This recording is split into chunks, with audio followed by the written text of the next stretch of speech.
I had emergency surgery and I had a brain tumor that was compressing my optic nerves. The first day that I got there and I did surgery, they put in a shunt. 21 days later, the shunt filled with fluid. They drained it, they removed the shunt, and they went in and removed as much of the tumor as possible because it was a pituitary tumor. To remove that tumor all the way up to my optic nerves, it was pretty dangerous. My doctor, he was trying to preserve as much of my vision as possible. His thought process was, let's go in and remove what we can and what we can't. And after that, I had to do radiation treatment. I just remember before starting school, a lady came to my house.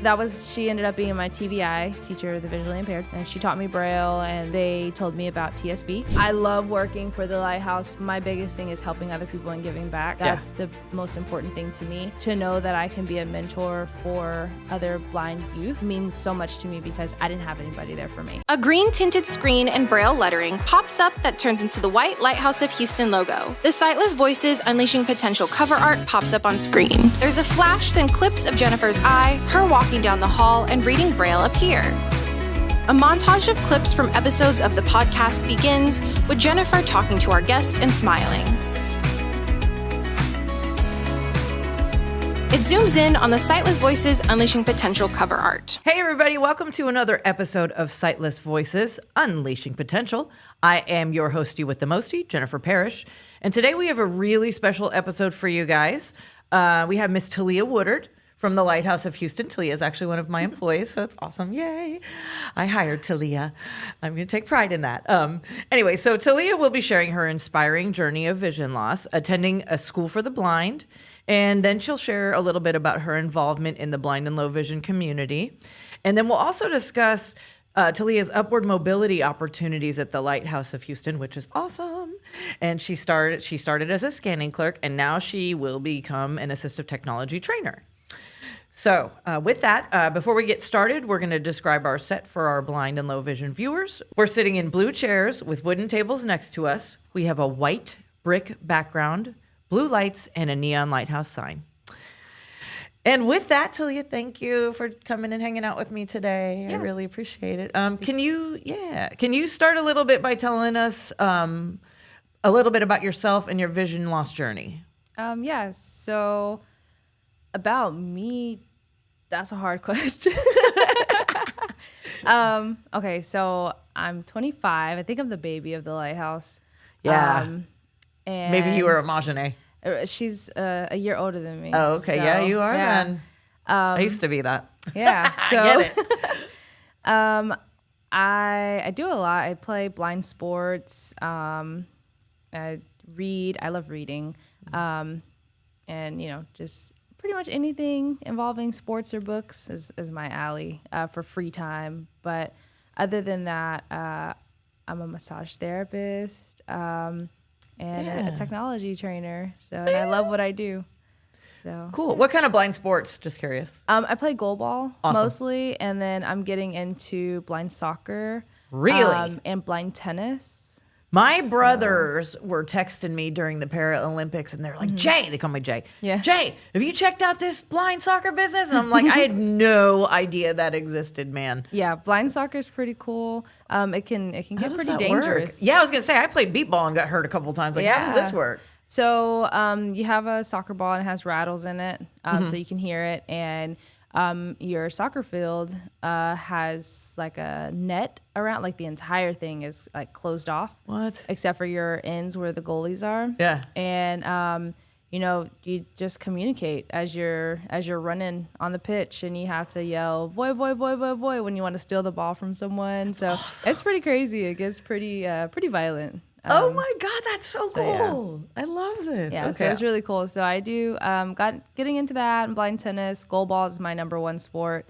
And then I just recently got into cross-country skiing. Woo! Yes, you did Ski for Light, right? I did. Yay. So for those that don't know, Ski for Light, which I actually want to go on to, is basically it's a giant. So you can tell us a little bit more about it because I've not been there yet. So Ski for Light is a nonprofit organization that is solely based on cross-country skiing for blind people.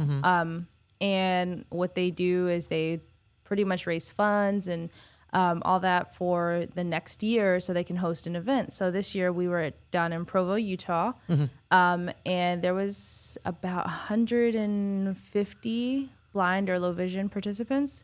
And then we also had mobility impaired skiers. So they do sit skiing, which is still really cool to see because, you think like, oh, I'm in a wheelchair, I can't ski. But no, they let you get out there and ski too. That's cool. And so they raise all these funds, and then you apply to go, and you go for a week, and you stay at this hotel, and you go skiing. And if you've never been on a pair of skis like me, they let you go out there and fall a bunch of times until you're ready to go down the big slopes and practice techniques. So did they let you, okay, so I know it's cross country, but do they let you do any downhill, or is that like not a thing? So in cross country skiing, you do some downhill skiing. Okay, cool. It's just not like your traditional downhill skis. So the cross country skis are a lot skinnier than your downhill skis. The downhill skis are wider. Gotcha. And so with cross country skiing, it's more narrow, and you have to do what's called a snowplow, where you make like a pizza shape with your skis. Yes. And you have to make sure that those skis are digging in pretty deep, or else you will You're gonna fly. go crazy. Oh, yeah. And you lose control. I did that a couple times. The pizza pie thing was the first thing I learned when I learned downhill skiing, and that's how you stop. Yeah, exactly. Yes, that is how you stop. So, but anyway, well, that's awesome. I really want to go do that, man. I got to put that on my bucket list of stuff. Yeah, next year's in Colorado, Granby, Colorado. Oh, word. Okay. Yeah. Sweet. Okay. So let's talk a little bit more about your vision loss journey. So like, how did you lose your vision? Kind of that whole stuff. Oh man. So, it started when I was 6 years old. I remember being in school and always having these really bad headaches, and I didn't know why. And I was living with my grandparents, and so I told my grandma, like, my head hurts, and she took me to the doctor, did all the, usual things, and they told her it was growing pains. And what? Yeah, they gave your head. Okay. Yeah, exactly. All right. So they gave me medicine, and my grandma didn't feel comfortable with me being 6 years old taking pills every day. Right. And she just was like, no, I'm not comfortable with this. So I stopped taking it. And then the next year, when I was 7, I noticed when I was at school, I couldn't read my handwriting. I couldn't read what the teacher was putting on the projector. And the biggest thing for me that made me really feel like something was wrong was our playground had a chain link fence around it, and I used to be able to run to the playground with everybody else, and it went from me running with everybody to following people to not being able to keep up because of my vision, and I would run into the fence, and so I would walk, and I would, find the fence with my hands, and I would trail it around until I found the opening, and I wouldn't go play on the playground anymore. I would just kind of walk around because I couldn't see, and I didn't know where things were, and I do still have some vision, a pretty decent usable vision, but when you're 7 years old trying to figure out what's going on and why can't I see the way I used to, it's pretty scary.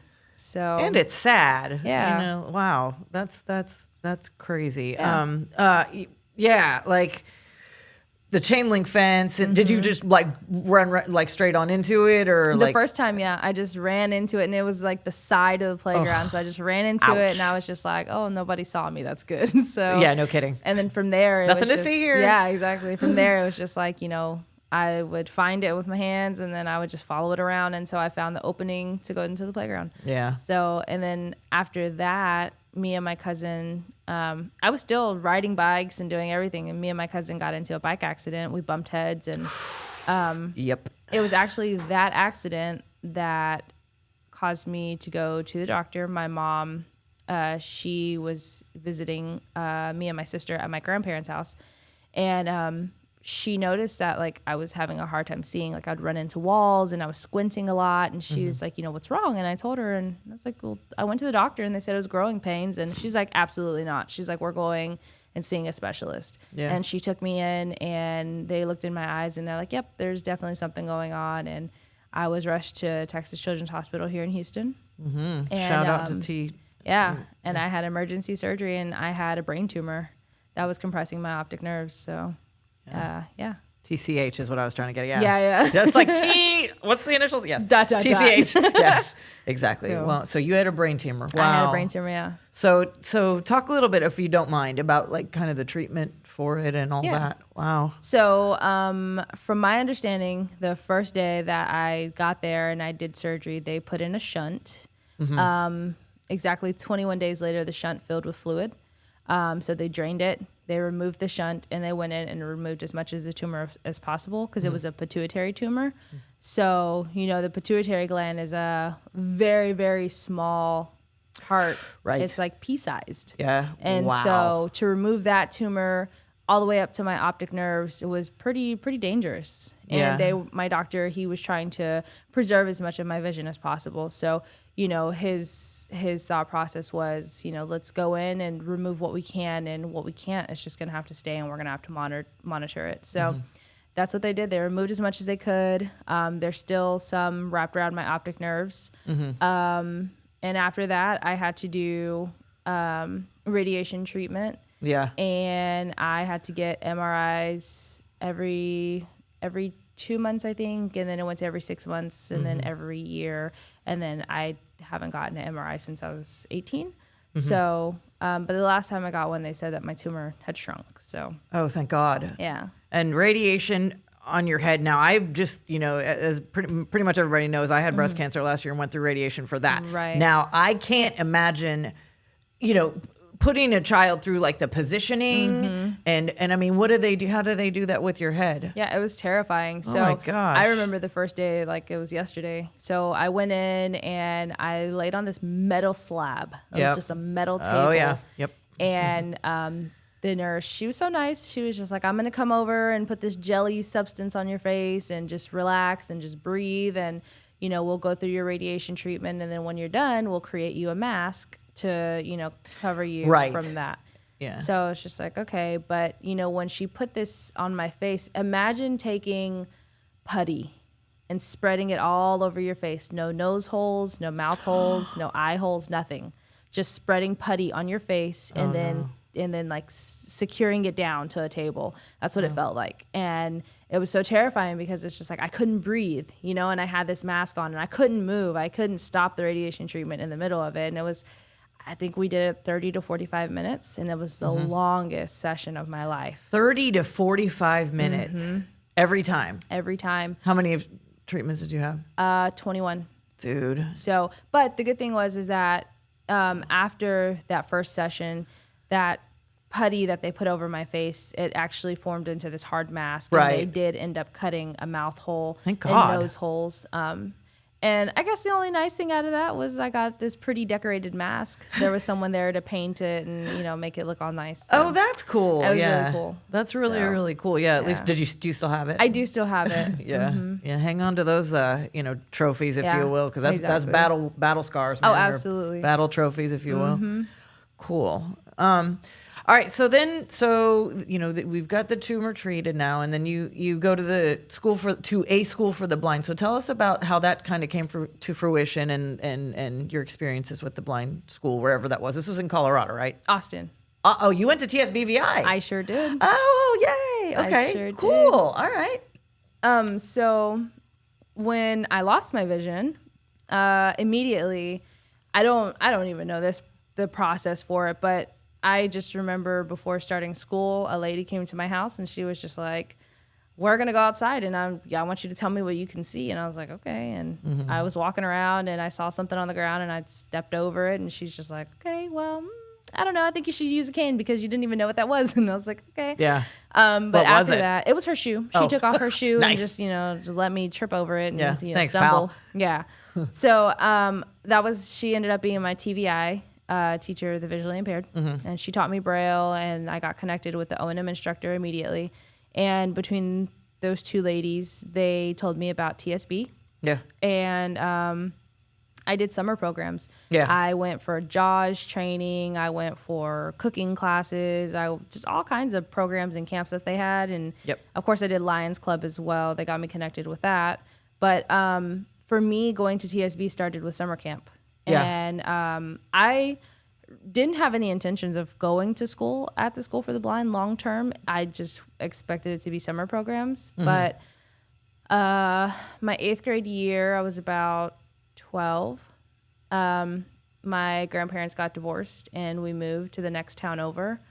And that meant I had to leave my TVI behind. And I got to keep my O&M instructor, but I had to get a new TVI and new people, new school, new surroundings, and I just wasn't happy. Yeah. And I ended up doing a summer, I think it was 4-week program at TSB. It was a catering program. So we'd go and like just cook for 4 weeks and go around campus and, deliver food to people. That's awesome. And I did that, and I was like, you know what? If I can make it through this 4-week program, I think I can make it through school. So I applied with my VI teacher, and I got in. I got accepted, and I made the choice to go by myself.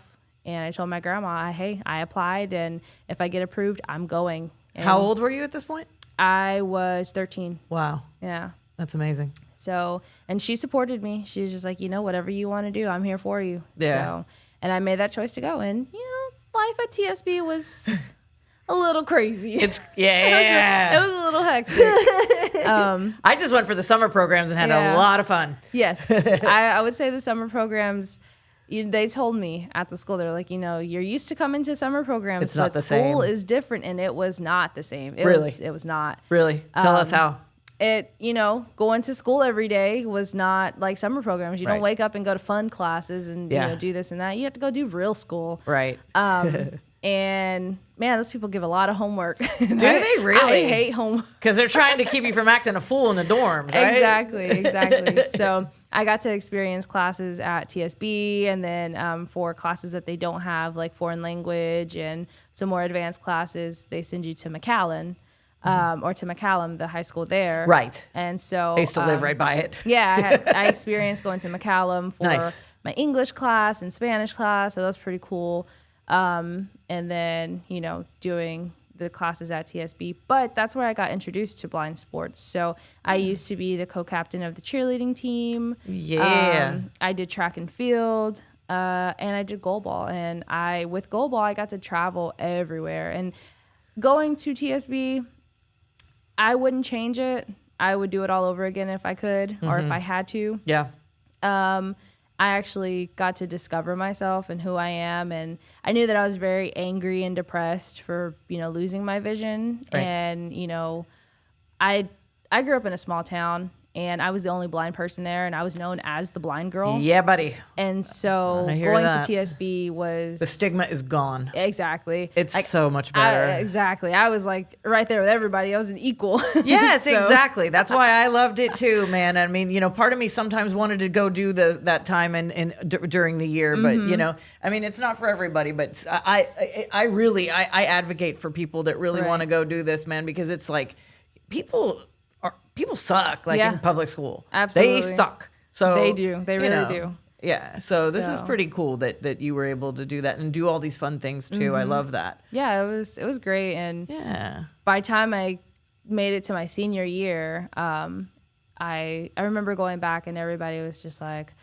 oh, here's Talia. And I'm just, usually I'm just this, hi, hey, Yeah, sad. don't talk to me. And then my senior year, I was like, hi, how's everybody? How was your summer? And they're like, who the heck are you? I was like, I don't know. I just woke up and I feel great. And so Exactly. everything changed. And I don't know. That's I just wasn't angry anymore. And I just was like, I think it was more so an eye opener because they asked me what I wanted to do for college. And I was like, I can't go to college. I'm broke. I'm poor. Like, Yeah. I don't know how the heck I'm going to afford that. And they're like, you're blind. You get a tuition waiver. I was like, Yep. what? I was like, I can do all kinds of things. So I think that really is what did it for me. Yeah. Just having that knowledge that I would be able to go to college and make something of myself and not just be this blind person sitting at home, The having blind people girl. take care of me. Exactly. Exactly. So yeah, it definitely changed my life for the better. That's awesome. And then, so how about some challenges? Did you have to overcome any major challenges during this time? Yes. So one that I talk about more so with like my personal friends and family, but so during my vision loss because of my brain tumor and them removing part of my pituitary gland, I was on steroids and thyroid medication for a long Ouch. time. And so, with steroids and the combination of the two comes major weight gain. Major weight gain, yes, ma'am. And I gained so much weight so fast. And, at 13 years old, going into all this, I remember mid-puberty. Right. I remember graduating when I was 17. I graduated high school and weighing myself, I was almost 300 pounds. Yeah. Just because of the medicine. Right. And that was like it for me. I just was like, I'm done. I hate myself. Yeah. And I think that was just my biggest major challenge. But I ended up, talking to my insurance and going through a weight loss program. And That's awesome. I ended up having weight loss surgery. And I lost, my doctor's like, well, because you're on steroids, you're only going to lose 50 pounds. So I was just like, you know what? I don't care. I want to do it. Let's go. And I did it. And I lost 55 pounds-ish, and maintained it for years, and then had a revision last year in February, actually. So nice. So. Well, and then, I mean, you have some experience in like the blind beauty pageant world. Yes. So let's talk about that, because this is very, very, very cool. Yeah. So in 2022, so I'm involved in NFB, the National Federation of the Blind. Yes. And this is actually where I encountered the information for the pageant. In 2022, we had our convention in New Orleans, and I remember seeing on the agenda something about a pageant. And I was like, oh, we're having an in-person live pageant. So I'm going to put on my cutest outfit. I'm going to go in there. Time to go shopping. Right. I just was like, I'm going to go in there and, just look nice and ready to be in this pageant. I thought it was like a one-day pageant thing, right? And I get there, and everybody's sitting down in chairs, and everybody is just, there. And there's this lady, she comes up with a sparkly skirt and blazer outfit, and she's talking to us. And I'm like, okay, when is the runway going to start? I'm ready. And she's just like, if you want to enter into the pageant, these are the application steps and blah, blah. And I'm just like, what? I was like, what? I was like, what's happening here? Yeah. It wasn't a same day pageant. Not a talent show. It was an actual pageant. Right. So I had to go through an application process, and we were told that we had to submit a video and post it on YouTube, and whoever got the most likes on their YouTube video would be crowned Miss Independent. Oh, that's cool name for it. Yeah, and then we went through the actual beauty pageant part, and whoever won the beauty pageant part would be Miss Blind Diva. Nice. So I was like, man, in this YouTube video, you had to show yourself doing something independent. And I was like, I don't know what the heck I'm going to do. I was like, I guess I can like hop on the bus and like go downtown or something. I don't know. I didn't know what I was going to do. So I kept missing the deadline. Yeah. And I remember I missed the first deadline. We got an email. They're like, we're extending it to this day. I missed the second deadline. And I was like, oh, whatever. Like, it's okay. I was like, maybe next year I'll do it. Then I get a phone call, and they're like, hey, Talia, this is so-and-so. We have your name on the list saying that you're interested in being in the pageant. We want to know if you're going to submit your video. And I was like, yeah, well, I missed the deadline. So, I understand. I'm not going to ask you guys to wait on me. And they're like, no. We'll extend it to August 17th, which happens to be my birthday. Oh, yes. And I was like, nice. Well, now I feel like I have to do it. So I did it. And me and my friend, we sat in my kitchen for 3 hours trying to figure out what to do. Yeah. And in the end, I ended up wearing this shirt that I have, made by a lady named Janetta Price. I forgot what her... Oh, is it Blind? I don't want to say the wrong one. I know, Yeah, I forgot. I know who you're talking about. Yes, but it's a lady with an afro, curly afro, and it says Blind and Bougie. Nice. And so I wore my Blind and Bougie shirt, and I got in my kitchen, and we recorded this video of me baking a cake. And I baked this cake from scratch, and I made... Cool Whip frosting from scratch, and I turned the bowl upside down over my head, and that was the scariest thing I ever did, I think. And so I recorded this video, and I just had fun with it, and I ended up winning, and I became Miss Independent. Miss Independent. Boy, Miss Independent can bake too, buddy. Absolutely. She brings stuff to work, and I'm like, dude, cool. Like, you want to cater some stuff? Absolutely. I love cooking. I love cooking. Yeah, you're a heck of a baker, man, so that's awesome. Thank you. So let's talk about like the blind kind of professional community and the organizations you're involved in. You said NFB. Yeah. Are there any other ones? NFB and no, I don't think. I think it's just NFB. Okay. And then of course like our student divisions, but that's within NFB. Within NFB, okay. What are some of the ways that you contribute to say NFB and the student divisions and stuff? So I'm actually the president of our student division, the Texas Association of Blind Students. El Presidente. El Presidente. And then right now I am the chairperson for the for the membership committee of the National Association of Blind Students through NFB, just on the national level. Yes. I was just a co-chair on the fundraising committee, on all these committees I'm a part of. Yes. So I just bought popcorn from you the other day, by the way. So yes. Thank you for that. So that's for our Texas division. The tabs, yes. Yes, for tabs. We are raising money for that because we're broke. So well, 3 popcorns from me. So absolutely. So yeah. So that. Oh, and I'm a mentor for our blind students. That's awesome. So I do all these mentoring events, and unfortunately, sometimes it does have to pull me from work on Fridays, but I try to coordinate. Yes, I know. But honestly, I love working for the Lighthouse, but my biggest thing is helping other people and giving back. That's the most important thing to me. Yeah. And to know that I can be a mentor for other blind youth means so much to me because I didn't have anybody there for me. Absolutely. So knowing that I can do that, if that means getting scolded and missing a Friday, I have to take it because I understand. Hey, I'm not going to be your supervisor for long, man. You're moving on up, baby. So it ain't going to be you and me anymore having these discussions.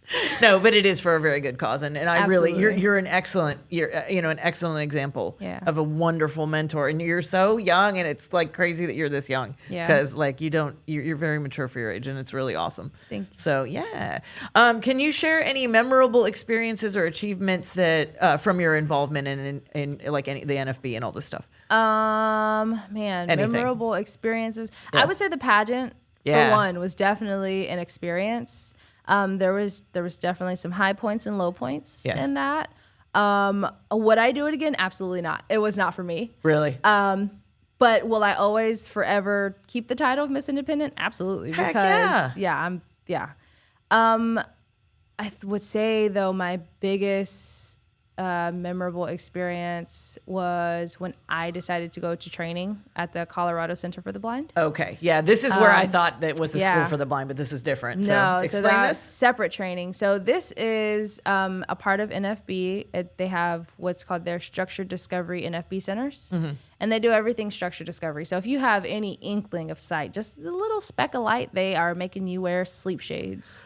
Oh, Lord. Yeah, and you get a straight white cane, no folding. No, nothing. Just a straight white cane. That's like prison. Okay. It wasn't that bad. It was actually really fun. Really? Yes. Was it enlightening? It was. Really? Explain. So when I got there, my knowledge of O&M was crossing a street and just sliding my cane left and right, and that's it. I gotcha. That was my knowledge of O&M. But when I got there, they were like, heck no, we're going to get on the train. We're going to get on the bus. We're going to teach you the address system. Exactly. All under blindfold. Wow. Yeah. Cooking under blindfold wasn't an issue for me because I never have been that person to like stick my face in a pot and see if something is boiling. Yeah. I can't see colors very well, so I'm not going to stare at a piece of chicken to see if it's still pink because that doesn't matter to me. Doesn't matter. Exactly. So cooking under blindfold wasn't anything crazy. Technology, I will say I tried to cheat in technology one time. And I was like, if I just lift up my eye shades, I can look at the computer screen and try to figure it out. Yeah. Well, I was wrong because I took off my sleep shades. There was no computer screen there. Yeah, there was no computer screen. It was just speakers, a keyboard, and then the monitor on the side. That's it. There was no screen.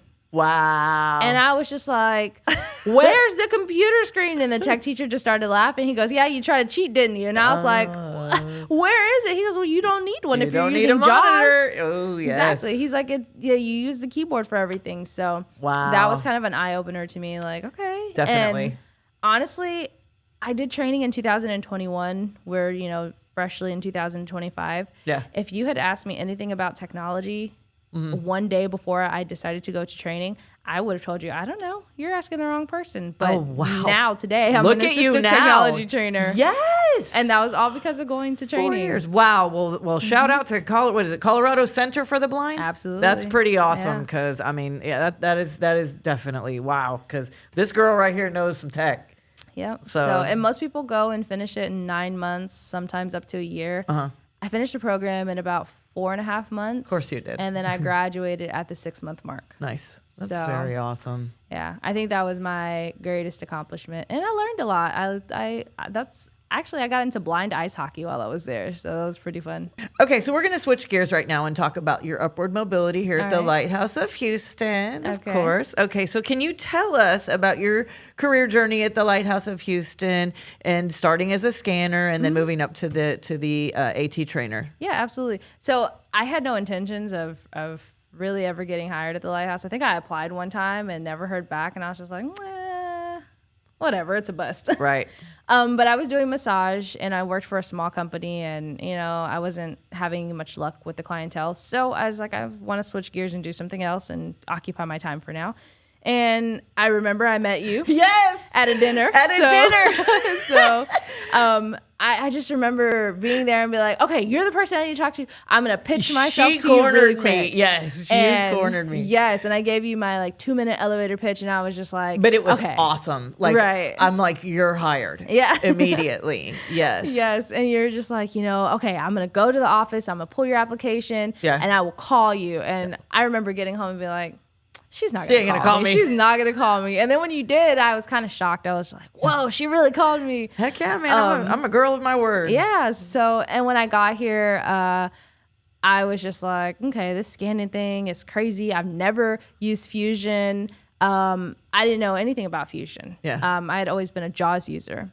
And so I learned, our system and processes. And I'm a by the book person. For sure. And I am just like, tell me the steps and I'm doing it that way. Now, if I find an easier way that's more accessible to me, I'm going to do it that way, but I'm going to do what I have to do. Yeah. And, I remember my lead telling me, well, before I let you actually get hands-on to physical documents, you have to scan 100 times. And I was just like, what? I have to scan 100 times? And I think I got to 60 something, and he's just like, you're ready. You're and good. I was like, okay.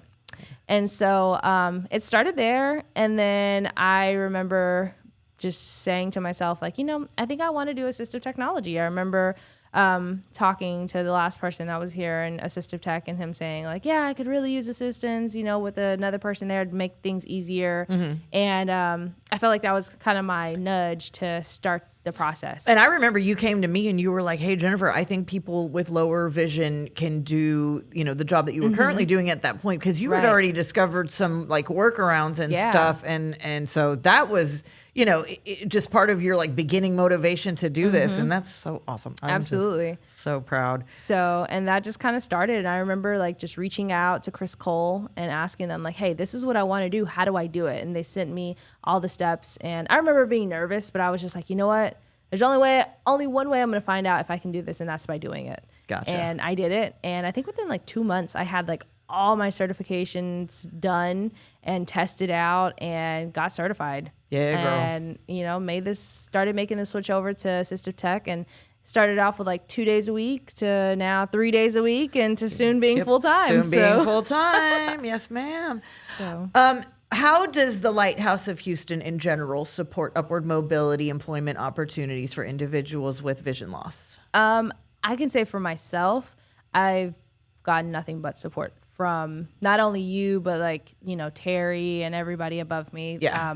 I remember the first time I talked to Terry about this, and he's just like, hey, all I can say is if you want to do it, go for it. Yeah. And the worst we can tell you is sorry, not right now, but maybe later. Right. And, all I've gotten from you guys is, we will work on it. And I've seen things happen for me that, elsewhere, I don't know if that would have been a thing. So. Absolutely. Well, Talia, thank you so much for joining us today. This has been a great, great conversation. Yes. And, your dedication and your work with the Lighthouse is really, really amazing. Thank and you. very inspiring. Thank you. Yes, thank you for having me. Yes. So. And she said she didn't talk at the beginning of this. Anyway.